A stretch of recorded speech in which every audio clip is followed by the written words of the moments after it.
শেখ হাসিনার অধীনে অনুষ্ঠিত নির্বাচনে বিএনপি জামাত সহ অন্যান্য রাজনৈতিক দল অংশগ্রহণ না করলেও জিম কাদেরের নেতৃত্বাধীন জাতীয় পার্টি অংশগ্রহণ করেছে এবং সংসদেও গেছে।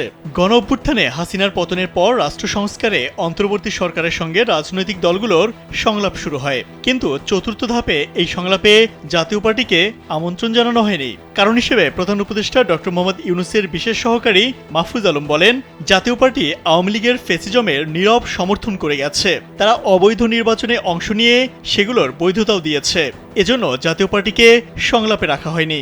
এবার জাতীয় পার্টির চেয়ারম্যান জিএম কাদের বিষয়ে মুখ খুললেন জাতীয় নাগরিক পার্টি এনসিপির উত্তরাঞ্চলের মুখ্য সংগঠক সার্জিস আলম।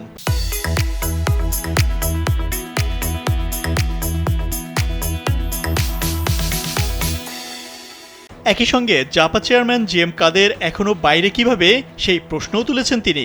বৃহস্পতিবার নিজের ভেরিফাইড ফেসবুক পেজে দেয়া এক স্ট্যাটাসে এই প্রশ্ন তুলেন সার্জিস আলম। স্ট্যাটাসে তিনি লেখেন, জাতীয় পার্টি আওয়ামী লীগের সবচেয়ে বড় দোসর। বিরোধী দলের যাবতীয় সুবিধা ভোগ করে আওয়ামী লীগকে সরকারি দলের বৈধতা দিয়েছিল এই জাতীয় পার্টি।